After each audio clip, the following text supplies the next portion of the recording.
Assalamualaikum warahmatullahi wabarakatuh. Perkenalkan, nama saya Milatun Hanifah dengan NIM 22210104007. Di sini saya akan menjelaskan materi keempat, yaitu ilmu sanad hadis. Sanad menurut bahasa ialah al-mu'tamadu, yang berarti sandaran, pegangan, dan pedoman. Menurut istilah, sanad ialah silsilatur rijali al-musilati ilal matni, yaitu mata rantai para perawi hadis yang menghubungkan sampai kepada matan hadis.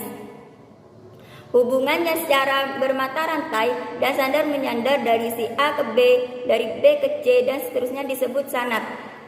Dalam bidang ilmu hadis, sanad itu merupakan salah satu neraca yang menimbang sahih atau dhaifnya suatu hadis. Andai kata salah seorang dalam sanad ada yang fasik atau yang tertuduh dusta, atau jika para pembawa berita dalam mata rantai sanad tidak bertemu langsung Rasulullah, maka hadis tersebut dhaif sehingga tidak dapat dijadikan hujah. Sanad itu sangat penting dalam hadis karena hadis itu terdiri dari dua unsur yang secara integral tidak dapat dipisahkan satu dengan yang lain, yaitu matan dan sanad. Hadis tidak mungkin terjadi tanpa sanad, karena mayoritas hadis pada masa Nabi tidak tertulis sebagaimana Al-Quran dan diterima secara individu, tidak secara mutawatir.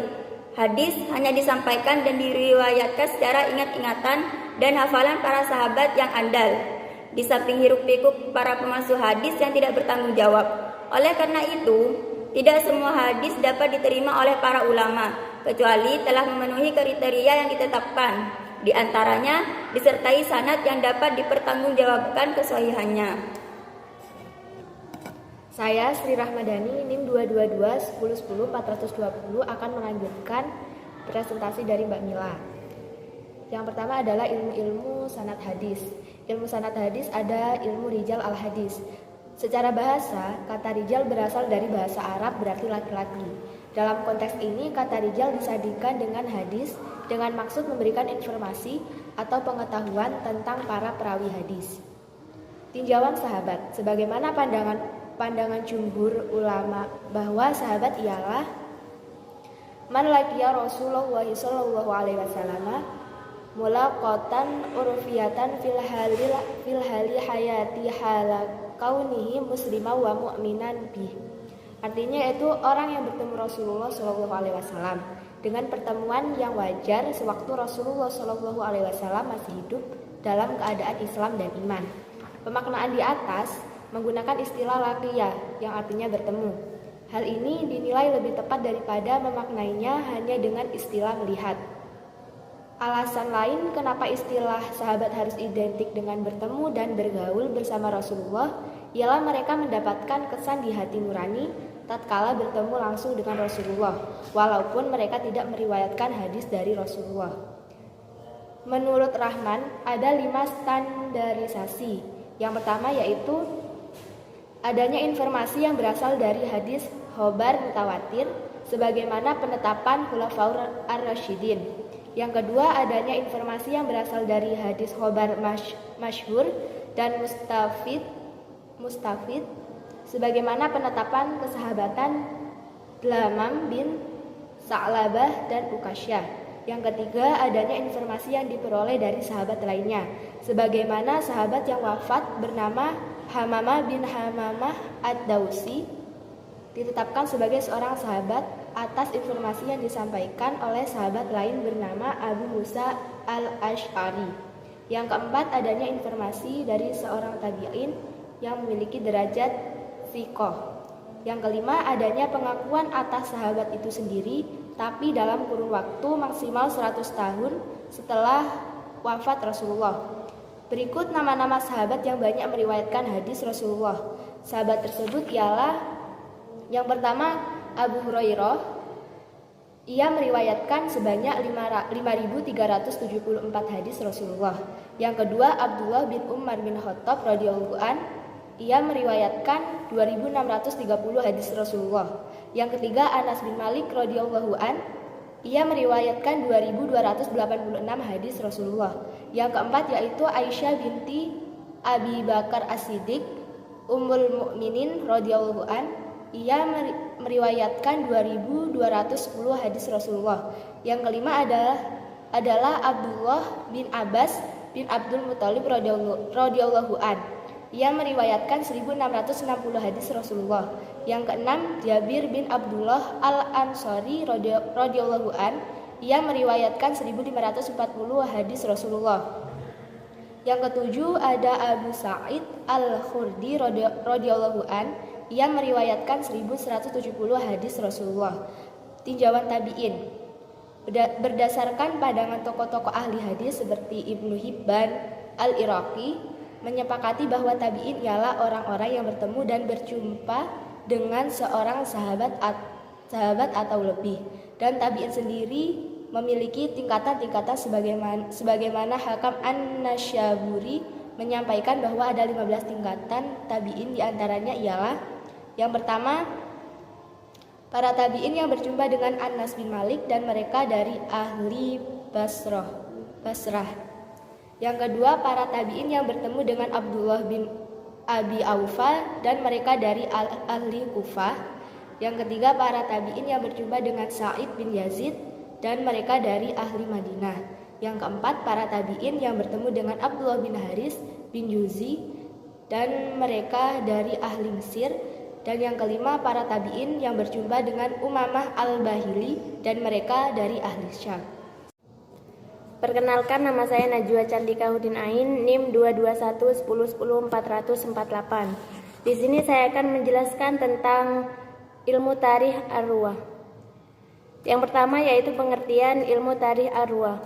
Menurut Muhammad Ajjaj Al-Khatib, ilmu tarikh arwah ialah ilmu yang menerangkan tentang hal ihwal, sejarah para perawi, baik itu dari hal tahun lahir dan tahun wafat perawi, guru-guru perawi, sejarah mereka mendengarkan hadis dari guru-gurunya, murid-murid para perawi, asal-usul dan tempat pertantauan mereka, sejarah perantauannya ke negeri-negeri yang berbeda, dan pendengaran tentang hadis dari guru sebelum dan sesudah para perawi menjadi lansia, atau lainnya yang berhubungan dengan perkara-perkara hadis.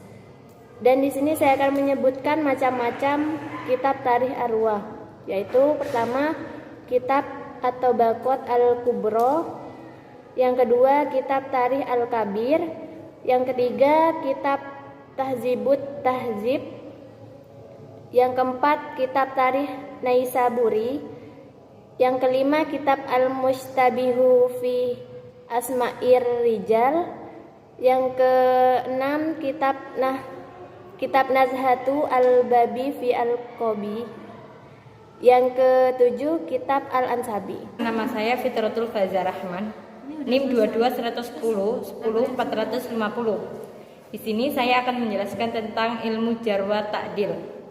Menurut Muhammad Ajjaj Al-Khatib, ilmu jar wa ta'dil ialah ilmu yang membahas perihal sifat rawi yang akan menentukan diterima apa tidaknya hadis yang ia riwayatkan. Karena jar dalam arti istilah ialah sifat yang disematkan kepada perawi sehingga periwayatannya menjadi terputus dan tertolak. Sebaliknya, makna ta'dil secara istilah ialah sifat yang diberikan kepada perawi karena kesucian dan keadilannya sehingga periwayatannya bisa diterima.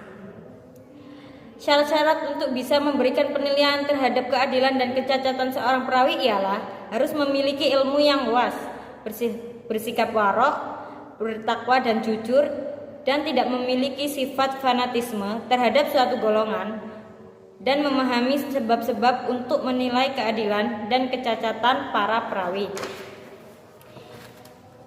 Prinsip-prinsip jar wa ta'dil ada 3, yaitu menurut pandangan jumhur ulama ialah mendahulukan jar daripada ta'dil, walaupun jumlah mu'adilnya lebih banyak daripada jarihin. Kedua yaitu berpendapat bahwa mendahulukan ta'dil daripada jar apabila jumlah mu'adilnya lebih banyak daripada jarihin, karena banyaknya mu'adil memperkuat kedudukan mereka. Pandangan terakhir menyatakan bahwa pertentangan antara jar dan ta'dil adalah selamanya ada. namun bisa diselesaikan bila sudah ditemukan yang merajihkannya. Tingkat-tingkatan lafal ta'dil. Lafal ta'dil memiliki tingkat-tingkatan dan beberapa ulama memberikan tingkatan berbeda-beda. Menurut pandangan Ibnu Abi Hatim, Ibnu Sholeh dan Imam Nawawi, tingkatan ta'dil memiliki 4 tingkatan. Sedangkan menurut Al-Hafidz Az-Zahabi dan Al-Iraq ada 5 tingkatan lafal ta'dil. Lalu menurut Ibnu Hajar ada 6 tingkatan lafal ta'dil. Tingkatan ta'dil pertama sampai tingkatan keempat dapat dijadikan hujjah, sedangkan tingkatan kelima dan keenam hanya dapat ditulis tanpa bisa dijadikan hujjah. Tingkatan lafadz jah. Lafadz jah juga memiliki tingkat-tingkatan sebagaimana lafadz ta'dil. Mulai tingkatan pertama sampai keempat tidak dapat dijadikan hujjah, namun tingkatan kelima dan keenam hadisnya dapat dijadikan iktibar atau perbandingan. Kitab-kitab ilmu jarwah ta'dil disusun oleh para penyusun seperti Yahya bin Mu'in, Ahmad bin Hanbal, dan Ali bin Madini, memiliki karakteristik berbeda-beda. Adapun penyusun yang menulis kitab ilmu jarwah ta'dil dengan mengedepankan aspek fiqh perawinya saja, dan ada juga yang membahas aspek fiqh dan dhaif secara bersamaan. Selain itu, ada perawi yang menyusun kitab berdasarkan urutan huruf seperti kamus. Berikut beberapa kitab ilmu jarwah ta'dil yang telah disusun, seperti kitab Ma'riful Rijal, kitab Ad-Du'afa, kitab Jarwah Ta'dil, kitab Thiqat karya Abi Hatim bin Hibban Al-Basati, kitab Al-Kamil karya Hafid, kitab Mizan Al-I'tidal, dan terakhir yaitu kitab Lisan Al-Mizan.